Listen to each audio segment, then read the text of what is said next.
സിനിമകൾ എക്സിക്യൂട്ട് ചെയ്യുന്ന ആ ശൈലി ഉണ്ടല്ലോ, അത് പോയതിൽ മലയാളം സിനിമയ്ക്ക് വലിയൊരു നഷ്ടം തന്നെയാണ്. എപ്പോൾ കാണുമ്പോഴും അതിൻ്റെ ആ കോമഡിയും അതിൻ്റെ കഥയും റെലവൻസ് ഒന്നും ഒരിക്കലും മാഞ്ഞു പോണില്ല. നിങ്ങളാണ് എന്നെ കമ്മ്യൂണിസ്റ്റ് ആക്കിയെന്ന് പറഞ്ഞത്. അതിലൂടെയാണ് ജനങ്ങൾക്ക് ശ്രീനിവാസൻ എന്നൊരു നടനെ കണ്ടത്. നമുക്ക് മറക്കാൻ പറ്റാത്ത ക്യാരക്ടേഴ്സ് എന്നുള്ള ഇതിലുപരി മറക്കാൻ പറ്റാത്ത കഥകളും തന്നൊരു വ്യക്തിയാണ് ശ്രീനിവാസൻ.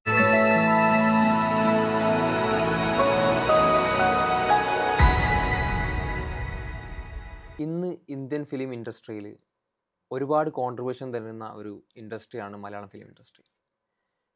ഒരുപാട് എക്സ്പെരിമെൻ്റലാണെങ്കിലും എല്ലാ ജേണറിൽപ്പെട്ട പടങ്ങളിൽ മികച്ചു നിൽക്കുന്ന ഒരു ഇൻഡസ്ട്രിയായി മാറിയിട്ടുണ്ട്. മലയാളികൾക്കെന്ന് മാത്രമല്ല, എല്ലാ ഭാഷക്കാർക്കും ഒരുപോലെ എൻജോയ് ചെയ്യാൻ പറ്റുന്ന സിനിമകൾ വന്നു തുടങ്ങിയിട്ടുണ്ട്. ഇന്ന് ഈ കാണുന്ന രീതിയിലേക്ക് മലയാളം ഫിലിം ഇൻഡസ്ട്രിയെ ഷെയ്പ്പ് ചെയ്തതിൽ നമ്മുടെ പ്രിയപ്പെട്ട ശ്രീനിവാസന് വഹിച്ച പങ്ക് വലുതാണ്. ഓരോ സിനിമകളിൽ ചിരിപ്പിച്ചും ചിന്തിപ്പിച്ചും ഓരോ സിനിമകൾ എക്സിക്യൂട്ട് ചെയ്യുന്ന ആ ശൈലി ഉണ്ടല്ലോ, അത് പോയതിൽ മലയാളം സിനിമയ്ക്ക് വലിയൊരു നഷ്ടം തന്നെയാണ്. എത്രയോ നല്ല സിനിമകൾ ജീവിച്ചിരുന്ന കാലത്ത് റീസെൻ്റ്ലി വരെ ഇപ്പോഴും കാണുമ്പോൾ അതിനൊരു മാറ്റമില്ലാത്ത രീതിയിൽ മാറ്റവുമില്ല. അത് എന്നും അതിൻ്റെ പൊളിറ്റിക്കൽ സ്റ്റാൻസ് ആണെങ്കിലും പിന്നെ അതിലുള്ള റെലവൻസ് ആണെങ്കിലും ഇന്നും അത് അത്രയും പ്രാധാന്യമുണ്ട്. അങ്ങനെ ഒരു വ്യക്തി നമ്മുടെ ഇൻഡസ്ട്രിക്ക് ഒരിക്കലും ഇറിപ്ലേസബിൾ ആയിട്ടുള്ളൊരു തീർച്ചയായിട്ടും. കാരണം ശ്രീനിവാസൻ്റെ പങ്ക് പറയുന്നത് ഒരിക്കലും ഏതൊരു മലയാളിക്കും മറക്കാൻ പറ്റാത്തൊരു കാര്യമാണ്. അത് കോമഡി ആണെങ്കിലും കഥ പറച്ചിലാണെങ്കിലും ഒരിക്കലും മറക്കാൻ കഴിയാത്തൊരു വ്യക്തിയാണ് ശ്രീനിവാസൻ്റെ പടങ്ങളെല്ലാം നമ്മൾ നോക്കുകയാണെങ്കിൽ എപ്പോൾ കാണുമ്പോഴും അതിൻ്റെ ആ കോമഡിയും അതിൻ്റെ കഥയും റെലവൻസ് ഒന്നും ഒരിക്കലും മാഞ്ഞു പോണില്ല. ശ്രീനിവാസൻ്റെ ക്യാരക്ടേഴ്സ് ആണെങ്കിലും ഒരിക്കലും മറക്കാൻ പറ്റാത്തതാണ്. ഇപ്പോഴും ജെൻസി കുട്ടികളടക്കം ഒരിക്കലും ഡയലോഗ്സ് മറക്കാൻ, നമ്മുടെ മീമുകളിലൊക്കെ ഇപ്പോഴും ട്രെൻഡിങ് ആയിക്കൊണ്ടിരിക്കുന്ന, അല്ലെങ്കിൽ നമ്മുടെ ഒരു ജീവിതത്തിന്റെ ഒഴിച്ചുകൂടാൻ പറ്റാത്ത നമ്മുടെ വാട്സപ്പിൽ സ്റ്റിക്കേഴ്സ് ആണെങ്കിലും അത് മാത്രമല്ല നമ്മുടെ നിത്യജീവിതത്തിൽ നമ്മൾ ഉപയോഗിക്കുന്ന ഒരുപാട് കാര്യങ്ങളിലേക്ക് ഒരു കടന്നുവരവുണ്ട്. ഇപ്പോൾ ശോഭ ചിരിക്കുന്നില്ലേ പോലുള്ള ഡയലോഗുകളൊക്കെ ഉണ്ടല്ലോ. നമ്മളൊരു കോമഡി പറഞ്ഞിട്ട് അത് അട്ടർ ഫ്ലോപ്പ് ആയി കഴിഞ്ഞാൽ നമ്മൾ എന്താക്കും, ഇത് എടുത്തിടും. അതെന്ന് വെച്ച് കഴിഞ്ഞാൽ നമുക്കൊരു എസ്കേപ്പ് റൂട്ടായിട്ട് നമുക്ക് കാണാം അതിനെ. അത്രയും, അതായത് ഇപ്പോഴും ജനങ്ങളുടെ ഇടയിൽ, അതായത് സിനിമകൾ കാണാത്ത പോലും കുട്ടികളായിരിക്കും, അവരടക്കം മനസ്സിലാക്കുന്ന രീതിയിലുള്ള ഡയലോഗ്സ് ആണെങ്കിലും കഥകളാണെങ്കിലും കാണിക്കുന്ന ഒരു വ്യക്തിയായിരുന്നു. ഹൗസ് ഹോൾഡുകളിൽ നമ്മുടെ പേരൻസിനൊക്കെ വലിയ കാര്യമാണ് ഈ സിനിമ ടി വിയിൽ വരുമ്പോൾ. റിപ്പീറ്റ് വാല്യൂ എന്ന് പറഞ്ഞാൽ അത്രയും ഉണ്ട്. ഫാമിലി ഓഡിയൻസ് ഭയങ്കരമായിട്ട് ഫാമിലി ഓഡിയൻസിന് ഭയങ്കര അട്രാക്ട് ചെയ്യുന്ന ഒരു ടൈപ്പ് ഓഫ് സ്റ്റോറി ടെല്ലിംഗ് ആണ്, ടൈപ്പ് ഓഫ് എക്സിക്യൂഷൻ ആണ്. ഇതിൻ്റെയൊക്കെ ഒരു തുടക്കം എന്ന് പറയുമ്പോൾ, ശ്രീനിവാസൻ്റെ ഒരു തുടക്കം എന്ന് പറയുമ്പോൾ 1980s തോന്നുന്നു. 1970s എന്നും പറയാം. എന്നാൽ അയാൾ നാടക രംഗത്ത് ഭയങ്കര പ്രാധാന്യമുള്ള ആളായിരുന്നു. അതായത് ഏറ്റവും ഫേമസ് ആയൊരു നാടകം എന്ന് പറയുന്നത് നിങ്ങളാണ് എന്നെ കമ്മ്യൂണിസ്റ്റ് ആക്കിയെന്ന് പറയുന്നത്. അതിലൂടെയാണ് ജനങ്ങൾക്ക് ശ്രീനിവാസൻ എന്നൊരു നടനെ കണ്ടത്. അതായത് ഒരു കോമൺ ഗ്രൗണ്ടിൽ ആൾക്കാർ കാണുന്നത്. കാരണം ആ ഒരു നാടകത്തിലൂടെ അയാളുടെ ആദ്യമൊക്കെ നാടകമാണ് ഭയങ്കരമായിട്ട് സിനിമയിലേക്ക് എത്തിക്കാനുള്ളൊരു ആ സമയത്ത്. അതെ. അപ്പോൾ അയാളൊരു ടൈംലിനെസ് ഉണ്ട്. അയാൾ പറയുന്ന ഡയലോഗ് എങ്ങനെയാ പറയുന്നത്, സംഭാഷണം എങ്ങനെയാ നടക്കുന്നതും, അതേപോലെ ഭയങ്കര റിയലിസ്റ്റിക് ആണ്. അയാളൊരു കോൺട്രിബ്യൂഷൻസും മാത്രമല്ല, അയാളുടെ ഡയലോഗ് ഇന്ററാക്ഷൻസും ഒക്കെ ഭയങ്കര റിയലിസ്റ്റിക് ആണ്. ആളുകൾ ശ്രീനിവാസനിലൂടെ അവരെ തന്നെ കാണുന്നുണ്ട്. അപ്പോൾ അങ്ങനെ ഒരു ക്യാരക്ടർ, ഇത്രയും ടൈംലെസ് ആയിട്ടുള്ള ഒരു ക്യാരക്ടേഴ്സിനെ കൊണ്ടുവരാൻ ശ്രീനിവാസന് മാത്രമാണ് സാധിച്ചത്. ജയനും പ്രേം നസീറൊക്കെ കളിക്കുന്ന ടൈമിൽ അവരൊക്കെ ഒരു ഹീറോ, അതായത് ആക്ഷൻ മൂവീസുകൾ കളിച്ചുകൊണ്ടിരിക്കുന്ന അന്നത്തെ ടാക്കീസിലൊക്കെ ആക്ഷൻ മൂവീസിന് വലിയ പ്രാധാന്യം. ഒരു 10 ആൾക്കാരെ തല്ലണ ആൾക്കാരല്ല മാത്രമല്ല ഹീറോ, ഒരു ഫിനാൻഷ്യൽ സ്റ്റെബിലിറ്റി ഇല്ലാത്തൊരു മനുഷ്യനും, അതായത് കേരളത്തിലെ സാധാ ജനങ്ങൾ, ഒരു നോർമൽ പീപ്പിൾസിന് എങ്ങനെയാണ് എന്നുള്ളത് മനസ്സിലാക്കി റിലേറ്റബിൾ ആക്കാൻ പറ്റും. ഈ കാലഘട്ടത്തിലാണ് സിനിമകളെല്ലാം റിലേറ്റബിൾ ആക്കുന്നത്. ഒരു പാട്ട് കേൾക്കുകയാണെങ്കിലും ചില സീൻസ് കാണുകയാണെങ്കിലും നമുക്ക് ഭയങ്കര റിലേറ്റബിൾ ആയിരിക്കും. നമ്മൾ ചിലപ്പോൾ കരഞ്ഞു പോകുന്ന വരും. പക്ഷെ ആ ടൈമിൽ എല്ലാ ജനങ്ങൾക്കും ഒരു റിലേറ്റബിൾ ആക്കുക എന്ന് പറയുന്നത് ചെറിയ കാര്യമല്ല. അതുപോലെ തന്നെ നമുക്ക് മറക്കാൻ പറ്റാത്ത ക്യാരക്ടേഴ്സ് എന്നുള്ള ഇതിലുപരി മറക്കാൻ പറ്റാത്ത കഥകളും തന്നൊരു വ്യക്തിയാണ് ശ്രീനിവാസൻ. അതായത് സന്ദേശം പോലെ, അതേപോലെ ഒരുപാട് പടങ്ങൾ. സന്ദേശം ഒരു റിയാലിറ്റി ആയിരുന്നു സത്യം പറഞ്ഞ. സന്ദേശം എന്ന് പറയുന്നത് തന്നെ നമുക്ക് എന്താ, കാരണം നമുക്കറിയാം നമ്മളെ വീടുകളിൽ കാണുന്നതാണ്. എന്താ ചിലപ്പോൾ മൂത്തൊരാള് എന്താ വലുതാണെങ്കിൽ ഇളയാള് ലെഫ്റ്റ് വിങ് ലെഫ്റ്റ് അതുണ്ട്, അത് ഇതായിരിക്കും. ഒരുപാടുണ്ട്. ഒരുപാടുണ്ട്. ഒരുപാട് മമ്മൂട്ടി sports ആ ൽ മോഹൻലാൽ ഒരു അങ്ങനെ, അതെ. അതെ മമ്മൂട്ടി മോഹൻലാൽ എന്ന് അതെ, പറയുന്ന അതെ. പോലെ തന്നെ ഇതും കുറെ ഒരു അവിടെ left ഒരു wing, right കോൺഫ്ലിക്റ്റ് wing എപ്പോഴും politics വീടുകളുണ്ട് അങ്ങനെ. അപ്പോൾ ആ ഒരു കോൺവെർസേഷൻസ് അവർ തമ്മിലുണ്ടാവുന്ന എസ്പെഷ്യലി എലക്ഷൻ സമയത്ത് വരുന്ന ഒരു ഇത് അതെപ്പോഴും നമ്മളെ നാടുകളിൽ ഇപ്പോഴും കണ്ടാലും ഇപ്പോഴും ആ ചെറിയ ചെറിയ തല്ലുകളും ആ ചെറിയ ചെറിയ എന്താ മാതാപിതാക്കൾ ഇടപെടുന്നതൊക്കെ ഭയങ്കര റിയലിറ്റിക് ആണ്. അതായത് നമ്മളൊരിക്കലും എന്താ അതിൽ തിലകന്റെ ഒക്കെ ഒരു ക്യാരക്ടർ എന്ന് പറയുന്നത്, തിലകം ഇവർ രണ്ടുപേരും തല്ലിവിടുമ്പോൾ ഭയങ്കര നോളജ് ഉള്ള ആൾക്കാരെന്നുള്ള രീതിയിൽ നോക്കുകയൊക്കെ ചെയ്യും. പിന്നെ അവസാനം മനസ്സിലാവും, തിലകൻ തന്നെ കാര്യങ്ങൾ മനസ്സിലാക്കിയിട്ട് തിലകനൊരു നിലപാടുള്ള രീതിയിൽ അവർക്ക് മാറുന്നുണ്ട്. അതൊക്കെ ആ പൊളിറ്റിക്സ് കാണിക്കുന്നത് ഭയങ്കര അടിപൊളിയായിട്ടാണ്. പണ്ടൊക്കെ നമ്മൾ ആ സിനിമ കാണുമ്പോൾ ചെറുപ്പത്തിൽ നമ്മൾ ടി വിയിൽ കാണുമ്പോൾ ആ ഒരു ഡയലോഗ് കേൾക്കുമ്പോൾ ചിരിച്ചേക്കാം, പക്ഷെ നമുക്ക് അതിൻ്റെ റെലവൻ്റ് എന്താണെന്നോ അതിലെന്താ പറയുന്നതെന്നുള്ള കാര്യം നമുക്ക് മനസ്സിലാക്കുന്നില്ല. ആ സമയത്തുള്ള സിനിമകൾ നമ്മൾ എടുത്തു നോക്കിയാൽ ഇന്ന് നമ്മൾ കാണുമ്പോൾ അതിൻ്റെ റെലവൻസ് നഷ്ടപ്പെട്ടായിട്ട് നമുക്ക് കാണാം. പക്ഷേ ശ്രീനിവാസൻ്റെ പടങ്ങൾ എടുത്തു നോക്കുമ്പോൾ അത് ഇന്നത്തെ പൊളിറ്റിക്കൽ സാഹചര്യം നമുക്ക് ഹൈലി റിലേറ്റബിൾ ആണ്. ഇന്നത്തെ പൊളിറ്റിക്കൽ ആയിട്ടുള്ളത് കാര്യങ്ങൾ അതിൽ ഒരുപാട് ഡയലോഗുകളുണ്ട്. അതിൽ നമുക്ക് കാണാം ഇസ്രായേൽ ഫലസ്തീൻ്റെ മെൻഷനുകളുണ്ട്, അതുപോലെ തന്നെ കമ്മ്യൂണിസ്റ്റ് സർക്കാരിനെതിരെയുള്ള മെൻഷനുകളുണ്ട്. പക്ഷെ അതൊന്നും എങ്ങനെ ഡിപ്പിക്റ്റ് ചെയ്യുന്നുള്ളതാണ് അതിലുള്ള ഇത് കിടക്കുന്നത്. രസം എന്തെന്ന് പറയാനുള്ളത് ചിലപ്പോൾ ഒരൊറ്റ ഡയലോഗിലേക്കാരം പറയണ്ടാവുക. അതെ അതെ, ഒരൊറ്റ ഡയലോഗിൽ അതെല്ലാം കേട്ടിട്ടുണ്ടാവും. കാരണം പിന്നെ ചിന്തിക്കുമ്പോൾ ചിലപ്പോൾ ഒരൊറ്റ ഡയലോഗിൽ പറയുമ്പോൾ നമ്മൾ ആദ്യം പിന്നെ ചിന്തിക്കില്ല, പിന്നെ കുറച്ചൊക്കെ സിനിമ കണ്ടു കഴിഞ്ഞാൽ ഭയങ്കര ഫണ്ണി ആയിരിക്കും, ഡയലോഗ്സ് ഒക്കെ ഭയങ്കര ഫണ്ണി ആയിരിക്കും. അതായത് അപ്പൊ നമുക്ക് ചിന്തിക്കാനുള്ള അതിനെ കുറിച്ച് ഡീപ്പായിട്ട് ശ്രീനിവാസൻ തന്നെ പറയുന്നുണ്ട്. അതായത് ക്രിറ്റിസിസം നല്ലതാണ്, പക്ഷെ ഒരു സിനിമ ഇറങ്ങിയിട്ട് വൈകുന്നേരം തന്നെ ക്രിട്ടിസൈസ് ചെയ്യാതെ 2 ആഴ്ച കഴിഞ്ഞിട്ട് ക്രിട്ടിസൈസ് ചെയ്തതാണ് ശ്രീനിവാസൻ പറയുന്നത്. സന്ദേശം മാത്രമല്ല, ചിന്താവിഷ്ടിയായ ശ്യാമള എന്ന് പറയുന്ന ഒരു സിനിമ ആ ഒരു ടൈമിൽ എസ്പെഷ്യലി എന്താ ഈ ഫെമിനിസം എന്ന വാക്ക് അന്നൊരു പ്രലവൻ്റ് അല്ല എന്ന് പോലും, അത് ഭയങ്കര എന്താ ഫെമിനിസ്റ്റിക് സിനിമ എന്ന് പറയാനും പറ്റില്ല. എന്നാൽ സമൂഹത്തിൽ ഇങ്ങനൊരു സിറ്റുവേഷൻ ഉള്ളതും, കാരണം തൊഴിലില്ലാത്തൊരു ഭർത്താവും അതിനെ ഡീൽ ചെയ്യാൻ വേണ്ടിയിട്ട് ഇത്രയും 2 കുട്ടികളെ നോക്കി നടത്തുന്ന ഒരു സ്ത്രീയെ അൺഎംപ്ലോയ്മെന്റ് ആ ടൈമിൽ ചെയ്താണ്. അതെ അതെ, ഇന്ന് നമ്മൾക്ക് കേരളത്തിന്റെ സ്റ്റാറ്റസ് എടുത്ത് കണ്ടാൽ നമുക്ക് മനസ്സിലാവും ഇന്നത്തെ യുവാക്കളുടെ അവസ്ഥയും. സത്യം പറയുകയാണെങ്കിൽ എന്നും അതിന് റെലവൻസ് ഉണ്ട്. റെലവൻസ് ഒരിക്കലും നഷ്ടമായിട്ടില്ല. ഇത്രയും വർഷങ്ങൾ കഴിഞ്ഞിട്ട് അതിന്റെ റെലവൻസ് നഷ്ടമായിട്ടില്ല. അതിനെ ഫോക്കസ് ചെയ്തിട്ട് അത് എന്താ ഒരു റെസ്പോൺസിബിൾ ആയ ഒരു എന്താ ഹസ്ബൻഡ്, പിന്നെ റെസ്പോൺസിബിൾ ആയ ഹസ്ബൻഡായി വന്നത്. പിന്നെ അവര് കരിയർ എക്സ്പ്ലോർ ചെയ്യാൻ തുടങ്ങി. ഓരോ ജോലിയും ഓരോ ഇതും എങ്ങനെ പൈസ ഉണ്ടാക്കാം, എങ്ങനെ ഇതിലോട്ട് കയറാം, അങ്ങനെ ഓരോന്ന് എക്സ്പ്ലോർ ചെയ്യുമ്പോൾ പക്ഷെ റിയാലിറ്റി എന്താണ്, ഇവിടെ ബാക്കിൽ ഒരു സ്ത്രീ അവിടെ കഷ്ടപ്പെടുന്നുണ്ട്. അതായത് ആ കുടുംബം നോക്കാനും, കുടുംബ പ്രശ്നങ്ങൾ, സാമ്പത്തിക പ്രശ്നങ്ങൾ, ഒരു എന്താ ഒരു എൻസ് മീറ്റ് ചെയ്യാന്ന് പറയുന്നത് ഒരു ബുദ്ധിമുട്ട്. ഇത് അയാളോട് പറയുമ്പോൾ അയാളും അവിടുന്ന് ഓടിപ്പോകുന്ന ഒരവസ്ഥ.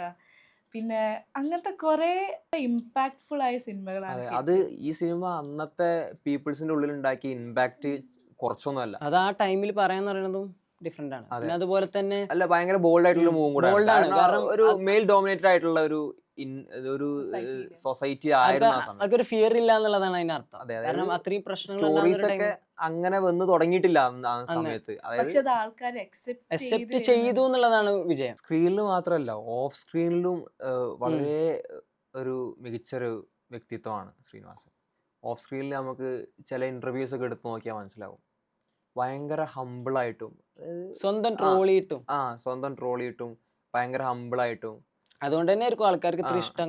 കാരണം അത് ഹൗസ് ഹോൾഡിലുള്ളവരുടെ ഒരു എന്താ ഇഷ്ടം, അതായത് നമ്മുടെ വീട്ടിലുള്ള ഒരാളാണ് എന്നുള്ള രീതിയിൽ, അതായത് അത്രയും അടുപ്പമുള്ള. അതുകൊണ്ട് തന്നെയാണ് ഈ വേർപാടില് മലയാളികൾക്ക് ഇത്രയും സങ്കടം. മലയാള സിനിമയുടെ മമ്മൂട്ടി, മോഹൻലാൽ എന്നുള്ള പറയുന്ന പോലെ ഇന്നസെന്റ്, നെടുമുടി വേണു എല്ലാവരും ഉണ്ട്. അതിലൂടെ എപ്പോഴും നിൽക്കുന്ന ഒരാൾ തന്നെയാണ് ശ്രീനിവാസൻ എന്നുള്ളത് ഒരിക്കലും പറയാതിരിക്കാൻ വയ്യ. ശ്രീനിവാസന്റെ സ്ക്രിപ്റ്റ് റൈറ്റിംഗ് മാത്രമല്ല, ക്യാരക്ടേഴ്സ് എന്ന് പറയുന്നൊരു ഇതുണ്ടല്ലോ. ശ്രീനിവാസൻ എടുക്കുന്ന എല്ലാ ക്യാരക്ടേഴ്സും ശരിക്കും പറഞ്ഞാൽ വളരെ വളരെ ചാലഞ്ചിങ് ആണ്. ഗാന്ധിനഗർ സെക്കൻഡ് സ്ട്രീറ്റിലെ ശ്രീനിവാസന്റെ ക്യാരക്ടർ എന്ന് പറയുന്നത് ശരിക്കും മോഹൻലാൽ ചെയ്യേണ്ടതായിരുന്നു. പക്ഷേ മോഹൻലാൽ അത് ചെയ്യാനൊരു മടിയും. കാരണം ഒരു കള്ളനായ ഒരാളും ഒരു സ്കാമർ ആയിട്ടുള്ള ഒരു ആള് എന്നുള്ള രീതിയിലാണ് ക്യാരക്ടർ പോർട്രേയിൽ വരുന്നത്. പക്ഷെ അത് ശ്രീനിവാസൻ ഏറ്റെടുത്തു. നമുക്കൊരിക്കലും ഓരോ സിനിമ എടുക്കുമ്പോഴും ശ്രീനിവാസനുള്ള ഓരോ സിനിമ എടുക്കുമ്പോഴും ശ്രീനിവാസന്റെ ക്യാരക്ടേഴ്സ് നമുക്ക് മറക്കാൻ പറ്റില്ല. അതായത് നമ്മൾ ഇപ്പോൾ ഏത് സിനിമ എടുത്താലും ഏത് സിനിമ സൈഡ് ക്യാരക്ടേഴ്സ് ആയിരിക്കും, ചിലപ്പോൾ പ്രോമിനന്റ് റോൾ ഇല്ലാത്ത ക്യാരക്ടേഴ്സ് ആയിരിക്കും, ശ്രീനിവാസനെ നമ്മൾ ഒരിക്കലും മറക്കില്ല. മോഹൻലാലിന്റെ കോംബോ നോക്കിയാൽ തന്നെ നമ്മൾ ഒരിക്കലും മറക്കാനും പറ്റൂല. അതൊരു ഐക്കോണിക്കാണ്. അതായത് മോഹൻലാലിന്റെ കോംബോയിൽ ഉണ്ടായിരുന്ന ഇതുവരെ ഉണ്ടായിരുന്നതിൽ ഏറ്റവും ബെസ്റ്റ് എന്ന് പറയാൻ പറ്റുന്നത് മോഹൻലാൽ ശ്രീനിവാസൻ കോംബോ ആണ്. ദാസന് വിജയൻ. ദാസന് വിജയനെ ഒരിക്കലും മറക്കാൻ പറ്റാത്ത കാരണം എന്താ വെച്ചാൽ അത് അന്നത്തെ യൂത്തിനെ എത്രത്തോളം അല്ല, represent ചെയ്യുന്നു അന്നത്തെ യൂത്ത് എന്നുള്ളത്. എന്ന് മാത്രമല്ല ഇപ്പത്തെ യൂത്തിലും നമ്മൾ റിലേറ്റ് ചെയ്യാൻ പറ്റും. അതായത് നമുക്കൊരു നമ്മളെ കൂട്ടത്തിലും അതുപോലെ ഒരു ദാസന് വിജയനും ഉണ്ടാവും. ഒന്ന് തൊഴിലില്ലായ്മ, രണ്ട് മണ്ടന്മാര്. രണ്ട് മണ്ടന്മാരും, അതേപോലെ അക്കരെ കടക്കാനുള്ളൊരു ഇത്, അതെ, രക്ഷപ്പെടണം എന്നുള്ള അതെ. മനസ്സിലുണ്ടെങ്കിലും പക്ഷെ എന്ത് ചെയ്യണം, എങ്ങനെ രക്ഷപ്പെടണം എന്നുള്ളത്. ഒരു പക്ഷെ മൈഗ്രേഷന് വേണ്ടിയിട്ട് അതില് അവര് ആ ഇതാക്കുന്നത്. ബെഡിൽ കിടക്കുന്ന സീനൊക്കെ ഉണ്ടല്ലോ, എന്താടാ ആ, ദാസ, അതൊന്നും ഒരിക്കലും നമ്മുടെ ഇൻട്രസ്റ്റ് നിന്ന് മായ്ക്കാൻ പറ്റില്ല. ആ ഒരു സീനെ നമ്മളെ കണ്ണെന്ന് ആ. പോകില്ല. അവര് കാണുന്ന സ്വപ്നങ്ങളുണ്ടല്ലോ, ഒരു ഫ്രിഡ്ജ്, ഒരു TV, അതായത് സാധാരണക്കാരന്റെ സ്വപ്നങ്ങളാണ്. നമുക്കിപ്പോ ഇതൊന്നും ഒരിക്കലും ആൾക്കാർക്ക് ശരിയാണ്, അവര് പൈസ ഉണ്ടാക്കി കിട്ടേണ്ട സാധനങ്ങളാണ് ഇതൊക്കെ. മോഹൻലാലിന്റെ ക്യാരക്ടർ ഉണ്ടല്ലോ, ശരിക്കും ബികോം ഫസ്റ്റ് ക്ലാസ് എന്ന് ബികോം പറയുന്ന ഫസ്റ്റ് ഒരു ക്ലാസ്, ക്യാരക്ടർ ഉണ്ടല്ലോ, അത് അവര് ഇത്രയും തൊഴിലില്ലായ്മന്റെ ഒരു ഇമ്പാക്ട് എന്ന് പറയുന്നത് എപ്പോഴാന്ന് വെച്ചാല് ഇന്നസെന്റിന്റെ ക്യാരക്ടർ വരുമ്പോഴാണ്. ഇന്നസെന്റിന്റെ ഡ്രൈവർ ഇന്നസെന്റ് ബെസ്റ്റ് ക്യാരക്ടറാണ്. അതെ. ഇന്നസെന്റ് മോഹൻലാലിന്റെ സീൻ ഉണ്ടല്ലോ, കഴിക്കാൻ ഒന്നുമില്ല അറിയുമ്പോ അയാളുടെ ഇന്നസെന്റ് അടുത്ത് അതന്നെ, ഒന്നുമില്ല. അതന്നെ. അതിനെക്കാളും എഡ്യൂക്കേറ്റഡ് ആയിട്ടുള്ള കാരണം ഒരാൾക്കാണ് അങ്ങനത്തെ ആൾക്കാരുണ്ട് എന്നുള്ളത്. അൺഎഡ്യൂക്കേറ്റഡ് ആയിട്ടുള്ള ഒരാൾ ഡ്രൈവർ എന്തായാലും പൈസ എടുത്ത് കൊടുക്കുന്നത്. അതായത് എന്നിട്ട് ഇപ്പോഴുള്ള കറന്റ്ലി കേരളത്തിൽ നടക്കുന്ന നടക്കുന്ന പൊളിറ്റിക്സിനാണ് ഡിപ്പിക്ട് ഭയങ്കരമായിട്ട് ആ. ഇന്നസെന്റ് അങ്ങനെ കൊടുക്കുമ്പോൾ നമുക്കെന്നെ തോന്നും നമുക്കും ഇതുപോലെ സഹായിക്കാൻ ഒരുപാട് ആൾക്കാരുണ്ടായിരുന്നു എന്നുള്ളൊരു തോന്നലുണ്ട്. അതെ. ഒരു ഡയലോഗും കൂടി ഉണ്ട്, വയറ് വാടകയ്ക്ക് എടുത്ത് വന്നതാണോ എന്നുള്ളത്. ഡയലോഗ് ഉണ്ടല്ലോ. പിന്നെ ദാസന് വിജയൻ എന്നുള്ള പറയുമ്പോൾ സത്യനന്ദിക്കാട് ശ്രീനിവാസൻ കോമ്പോയിൽ ഭയങ്കര ഇമ്പോർട്ടൻ്റ് ഉള്ളൊരു കാര്യമാണ്. അതായത് സത്യനന്ദിക്കാട് ശ്രീനിവാസന് ഒരുപാട് കഥ എഴുതിയിൽ ഒരുപാട് ഹിറ്റ് ഉണ്ട്. അതിൽ ഓരോ ക്യാരക്ടേഴ്സിന് എനിക്കിപ്പോൾ ഓർമ്മ വരുന്നത് അക്കരയിൽ ശ്രീനിവാസൻ്റെ ക്യാരക്ടർ ഉണ്ടല്ലോ, അതിലുള്ള ദാസൻ വിജയൻ, അതിൽ മോഹൻലാലിൻ്റെ ക്യാരക്ടറിന് അമേരിക്ക പോകാമെന്ന് മനസ്സിലായി. അപ്പോൾ ആദ്യം ഒന്നും വിശ്വസിക്കൂല, പിന്നെ അവിടുത്തെ ഓഫീസറൊക്കെ പറയുമ്പോൾ പോകാമെന്ന് മനസ്സിലായപ്പോൾ ശ്രീനിവാസൻ നേരം മാറുന്നുണ്ട്. ശ്രീനിവാസൻ രാവിലെ നീച്ച് അവർക്ക് ഫുഡ് ഉണ്ടാക്കി കൊടുക്കുക, കാല് തനതി കൊടുക്കുക. ആ ഒരു ക്യാരക്ടർ നമ്മുടെ നാട്ടിലുണ്ട്, സ്വാഭാവികമാണ്. എന്നിട്ട് അമേരിക്കയിൽ എത്തിയതിനു ശേഷം ഫുൾ സ്വഭാവം മാറുക. അത് നമ്മളെ കാര്യത്തിന് വേണ്ടി മാത്രം സഹായിക്കണ ഒരു രീതി ഉണ്ടല്ലോ. അതായത് സിമ്പിളായിട്ട് കാണിക്കുന്നുണ്ട് ഒരുപാട് ക്യാരക്ടേഴ്സിനെ, പക്ഷെ നിഷ്കളങ്കത വരയ്ക്കുക അവിടെ എല്ലാതിൻ്റെയും മെയിൻ കാര്യം. സത്യനന്ദിക്കാടിൻ്റെ ഒരു ആർട്ടിക്കിൾ ഉണ്ടായിരുന്നു, അതിൽ പറയണത് എന്താണെന്ന് വെച്ചാൽ ഞാൻ എന്താ ചിന്തിക്കണമെന്ന് ശ്രീനിവാസന് ഞാൻ പറയണതിന് മുമ്പ് തന്നെ ശ്രീനിവാസൻ പറയുന്ന അത്രയും ബോണ്ടാണ് അവർ. അതായത് സിനിമ എന്നുള്ളത് മാത്രമല്ല, അതിനേക്കാൾ കൂടുതൽ ബോണ്ട് അവരുണ്ട് എന്നാണ് സത്യനന്ദിക്കാട് പറയണത്. കാരണം അങ്ങനെയായിരുന്നു അവരുടെ രണ്ടാളുടെ ചിന്താഗതി. ആ ഒരു കോമ്പിനേഷൻ കൊണ്ടാണ് സിനിമകൾ അത്രയും അടിപൊളിയായിട്ട് നമുക്ക് കിട്ടിയത്. അവര് പറഞ്ഞിരുന്ന കഥകളും അങ്ങനത്തെ കഥകളായിരുന്നു. കാരണം ഓരോ നമ്മുടെ കുടുംബത്തിലെ ഓരോ ആൾക്കാർക്കും ചിന്തിക്കാൻ അവരവരെ രീതിയിൽ ചിന്തിക്കാനും, അതേപോലെ ഇപ്പൊ നമ്മളൊക്കെ ചെറുപ്പത്തിലാകുമ്പോൾ കുട്ടികൾ ചിരിച്ചുകൊണ്ടായിരിക്കും അത് കണ്ടിട്ടുണ്ടാവുക, അമ്മമാര് അവരെ കാണുന്നുണ്ടാവുക. പിന്നെ നമ്മുടെ പ്രായം കൂടി വന്നിട്ട് നമ്മൾ റീവാച്ച് ചെയ്യുമ്പോൾ നമ്മൾ ഇതിനെ ചിന്തിക്കുന്ന സ്റ്റേജിലേക്ക് എത്തുകയാണ്. വടക്ക് നോക്കിയന്ത്രത്തിൽ ഉള്ള ആ സീൻ ഉണ്ടല്ലോ, അതായത് പശു പോണ സീൻ. ആ പശു കാണാതാവും, അവിടെ എന്തോ പ്രശ്നം ഉണ്ടായിട്ട് പശുവിനെ അവിടെ ഇട്ടിട്ട് പോയിട്ട് പശുവിനെ കാണാതാവും. ആ സീനിൽ ഇപ്പോഴും നമുക്ക് ചോദ്യം എന്താ, ആ പശു എങ്ങോട്ട് പോയിട്ട്, ആ പശു ഇപ്പൊ എവിടേക്കാരം. ആ സാധനമാണ് നമുക്ക് ക്യൂരിയോസിറ്റി ബിൽഡ് ചെയ്യാൻ അത് വളരെ വലിയ കാര്യം തന്നെയാണ്, വളരെ വലിയ കാര്യം തന്നെയാണ്. അത് ഇപ്പോഴും നമ്മൾ ചിന്തിക്കുന്നുണ്ട്. ഭയങ്കര പ്രോമിനന്റ് സീൻസ് ഉള്ള ഒരു സിനിമയാണ് അത്. അതായത് ഒരാള് എങ്ങനെ പ്രേമിക്കുന്നു, പ്രേമത്തിന് വേണ്ടി എത്രത്തോളം അതിര് കടക്കുന്നു, അതൊക്കെ ഫോക്കസ് ചെയ്തിട്ടും, എന്നാൽ ഭയങ്കര പാട്ടും ഡാൻസും ഒന്നുമില്ല, ഒരു ഫീലിങ്സ് മ്യൂസിക് എന്നുള്ളതല്ലാതെ ഒരു ഇപ്പോൾ പ്രേമത്തിനൊക്കെ ഭയങ്കരമായിട്ട് വേർഡ്സ് കൊടുക്കണം, ഒരു ഡയലോഗ്സ് കൊടുക്കണം, ഭയങ്കര അടിപൊളി. ഇപ്പോൾ കോമഡി ഡിപിക്ട് ചെയ്യുകയാണെങ്കിൽ അങ്ങനെയും ഓർക്കാൻ മാത്രം ഞാൻ ഒന്നും വെക്കണില്ല, ഓർമ്മിക്കാൻ വേണ്ടിയിട്ട് ഞാനൊന്നും വെക്കണില്ല എന്നുള്ള രീതിയിൽ ഒരുപാട് ഡയലോഗ്സ് ഉണ്ട് ശ്രീനിവാസൻ്റെ. അതൊക്കെ എപ്പോഴും ആൾക്കാർക്ക് ഓർമ്മ ഉള്ളത് തന്നെയാണ്. അതിലും അത് മാത്രമല്ല, ബാക്കി പറയാനുള്ളത് എന്താണെന്ന് വെച്ചാൽ പൊളിറ്റിക്സ് ഭയങ്കരമായിട്ട്. ശ്രീനിവാസിന്റെ പൊളിറ്റിക്സ് എന്ന് പറയുന്നത് തന്നെ ഒരു മോഡേൺ പൊളിറ്റിക്കൽ സ്ട്രാറ്റജി ആയിരുന്നു. അത് എങ്ങനെ ഫിലിമിലേക്ക് എക്സിക്യൂട്ട് ചെയ്യുന്നുള്ള ആ ഒരു ആ ഒരു- വേ ഓഫ് എക്സിക്യൂഷൻ അതെ. അത് വളരെ വലിയൊരു, അത് ഇന്നും അതുപോലത്തെ എക്സിക്യൂഷനിലുള്ള സിനിമകളില്ല. കാരണം നമ്മളിപ്പോൾ എപ്പോഴും ഒരു ഒരു പൊളിറ്റിക്കൽ ഇഷ്യൂ കൊണ്ടുവരികയാണെങ്കിൽ തന്നെ അത് ഫുള്ള് പച്ചയായ രീതിയിലാണ് പറയുന്നത്. പക്ഷെ അതൊരൊറ്റ ഡയലോഗിലേക്കാരം ശ്രീനിവാസൻ ആ ടൈമിൽ ചെയ്തിട്ടുണ്ടാവുക. അത് ഭയങ്കര ടാർഗറ്റഡ് ആയിക്കാരം. നമ്മളിപ്പോ കാണുമ്പോ ഇത് ഇവരെ ഉദ്ദേശിച്ചാണ്, അതായത് കുറച്ചും കൂടി നെഗറ്റീവ് ഇൻഫ്ലുവൻസ് കൊണ്ടുവരുന്നതായിരിക്കും. ഓരോ പൊളിറ്റിക്കൽ സ്റ്റാൻസ്, അതായത് ഗ്ലോബൽ പൊളിറ്റിക്സ് ആയിക്കോട്ടെ, അതൊക്കെ സാധാരണ സിനിമകളിൽ ഒരൊറ്റ ഡയലോഗിലാണ് പലസ്തീൻ ഇസ്രായേൽ ഇഷ്യൂ പറഞ്ഞത്. അതായത് അത് ഒരിക്കലും എന്തില്ല എന്നുള്ള രീതിയിലാണ് പറഞ്ഞത്. ഡയലോഗും അല്ല, അതിപ്പോ ആ എലിവേറ്റർ സീനാണ്. elevator ശരിയാക്കാം. ഇതപ്പോ ശരിയാക്കുന്ന പറഞ്ഞപ്പോ അത് ഇസ്രായേൽ പലസ്തീൻ issue ശരിയാവുമ്പോ ഇത് ശരിയാവും. അപ്പോ ജയറാമിന്റെ ആക്ഷൻ ആ ഒരു പൊളിറ്റിക്സ് ഒരു കൊമേഴ്ഷ്യൽ സിനിമയിൽ കൊണ്ടുവരിക എന്ന് പറയുന്നത് തന്നെ വളരെ വലിയ. ഇപ്പോൾ ഈ പലസ്തീൻ ഇഷ്യൂ കാര്യം പറയുമ്പോൾ തന്നെ എല്ലാവരും പറയും ഒക്ടോബറിലാണ് 2023 ഒക്ടോബറിലാണ് നടന്നതെന്നുള്ള കാര്യം പറയുന്നത്. അത് കാണിക്കുമ്പോൾ എല്ലാവരും കാണിക്കുന്ന ഒരു സിനിമയാണ് ഈ സിനിമ. 1980s തോന്നുന്നു. ഈ ഒരു വർഷം കൊണ്ട് 10 സ്ക്രിപ്റ്റ് എഴുതിയ ഒരു മനുഷ്യനാണ് അദ്ദേഹം. 10 സ്ക്രിപ്റ്റ് ഒരു വർഷം കൊണ്ട്, അതായത് ഒരു കാര്യത്തിന് ഒരു മാസമോ ഒരു സ്ക്രിപ്റ്റിന് ഒരു മാസമോ 2 മാസത്തിനുള്ളിൽ കംപ്ലീറ്റ് ചെയ്യുന്ന, അത്രയും പെട്ടെന്ന് കംപ്ലീറ്റ് ചെയ്യുന്ന ഒരു മനുഷ്യനാണ്. അതെല്ലാം സൂപ്പർ ഹിറ്റുമാണ്.